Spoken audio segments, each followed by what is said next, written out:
अस्सलाम वालेकुम वरहमतुल्लाहि वबरकातुहू। इत्तेहाद न्यूज़ में आप सभी का खैर मकदम है।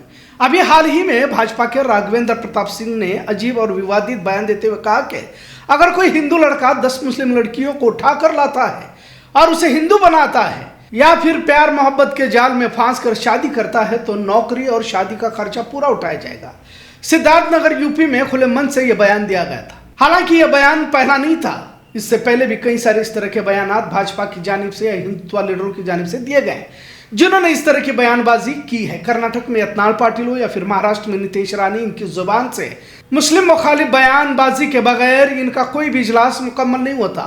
बहरहाल आज बात कुछ और करते हैं, क्योंकि जो बयानबाजी की जा रही है इसका जमीनी सतह पर क्या असर हो रहा है ये भी समझना जरूरी है। इससे पहले भी हमने भगवा लव ट्रैप पर कई वीडियोस बनाए। कुछ जगहों पर बयानात भी होने की बात कही जा रही है, लेकिन सच्चाई जितना भाजपा या हिंदुत्ववादी कर रहे हैं उससे ज्यादा असर देखने को मिल रहा है। अब कौन जिम्मेदार, वालिदैन, मोहल्ले की जमातें या खुद लड़कियां, इन तमाम बातों पर बहस मुबासे तो हो रहे हैं, पर जमीनी सतह पर मुसलमानों का बड़ा तबका बड़े खसारे में है कहा जाए तो गलत ना होगा। लड़कियां इस हद तक भी गिर सकती हैं कभी सोच नहीं सकते। कुछ मिसालें आपके सामने रखने की कोशिश करते हैं। हालांकि ये बताना कुछ मुनासिब नहीं लगता, लेकिन बताना जरूरी भी है। बहरहाल जो मुर्तद होकर अपनी दुनियाई जिंदगी संवार रहे हैं ऐसा भी नहीं है, क्योंकि जब कोई फर्द साजिश के साथ जाल में फांसता है तो वो अपना मकसद पूरा होने के बाद या तो जान से मार देता है या फिर बाजार में इन्हें बेच देता है। लिहाजा इसे हफ्ते की या एक ही दिन में 2 वारदातें कहा जाए तो गलत ना होगा। हिना खान के कत्ल का राज जब खुला तो ये मामला भी भगवा लव ट्रैप का जाहिर हुआ। महज 23 साल की हिना खान का गला घोट कर किराए के घर में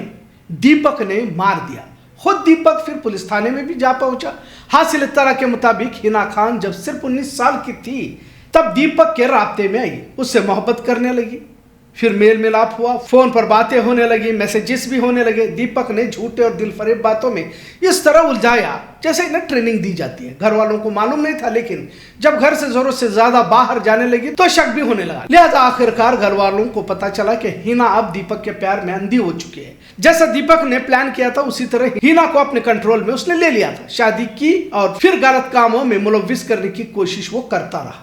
शादी के महज 2 महीने में ही उसने मारपीट शुरू की, ऐसा भी बताया गया। यहाँ तक कि अपने दोस्तों के साथ भी ताल्लुकात रखने पर उसने मजबूर कर रहा था कि इत्तला भी हासिल हुई है।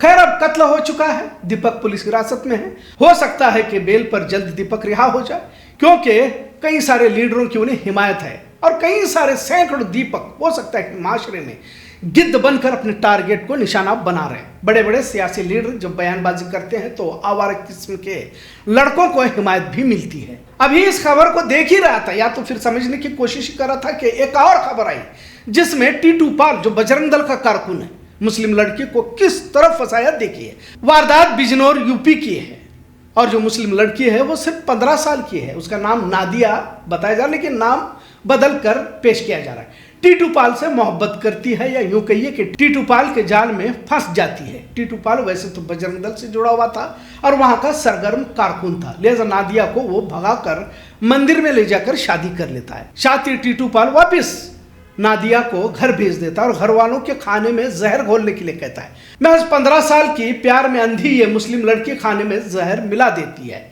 घर में के जेवरात और कुछ नगद रुपए लेकर टीटू पाल और नादिया वहां से भाग जाते हैं। बात यही खत्म नहीं होती।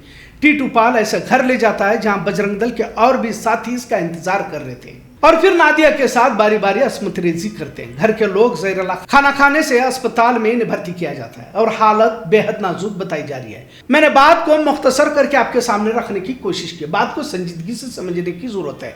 हिना खान हो या फिर नादिया तक महज एक दिन में 2 वाकये पेश आते हैं तो बताए कि कितनी ऐसी मुस्लिम लड़कियां होंगी जो आसानी के साथ दुश्मनों की लुकमा तर हो रही है। आप ये भी ना समझे कि यह वाकया तो यूपी, बिहार या गुजरात का है। बेलगाम के साथ कर्नाटक के दिगर शहर गांव, यहां तक के करियों में भी इस तरह की वारदातें तेजी से बढ़ रही हैं। हमने तो जाहिर इबादतों को ही सब कुछ समझ लिया है। बेटी क्या करती है?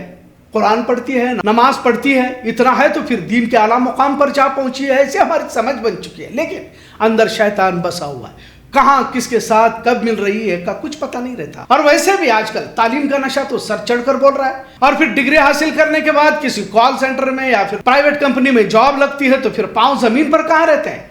किसके साथ रिलेशनशिप में रहती है इससे क्या फर्क पड़ता है। टू व्हीलर पर तो हिजाब के साथ ही तो घर से निकलती है और तमाम मोहल्ले वाले भी यही देखते हैं। फिर अगर कुछ पूछो तो उसका जवाब भी तो जुबान पर रहता है। क्या इस्लाम में इल्म हासिल करने के लिए मना किया गया है क्या? सही कहा जाए तो अल्लाह उसके रसूल का खौफ दिलों में पैदा करने में पूरा माशरा नाकाम हो चुका है, जिसमें अफसोस के साथ कहना पड़ता है कि दीन रहनुमा भी नाकाम हो चुके हैं। रस्मी इबादतों में ही सबको ढूंढते रहे, असल रूहानियत से हम खाली हो चुके हैं। तभी तो आसानी से दुश्मन मुस्लिम लड़कियों के जहनों को मुंतशिर कर देता है। हमने दीन, इस्लाम, तारीख, सीरतुन नबी पढ़ी ही नहीं है, कुरान की तिलावत ही आखिरी समझ लिया है। कुरान हमसे क्या कहता है कभी समझने की कोशिश भी नहीं की। आज नौजवान नस्ल गुमराह हो रही है, तो इसके असल वजह हमने सिर्फ रस्म को पूरा करना इस्लाम समझा है। हिजाब ने जिस्म पर पर्दा तो किया हुआ है, लेकिन साथ में ज़हनों पर भी पर्दा डाल दिया।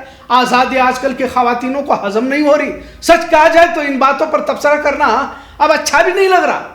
रोज रोज वही बातें क्या बताना, जब इन वाकयात से कुछ सीखना ही नहीं तो क्या बार बार उसी बात का तस्करा करना। जब हज, उमरा, मजलिस, दीनी महफिलें, इन सब का कुछ फायदा नहीं हो रहा, या 8-10 मिनट की वीडियो क्या असर कर सकती है?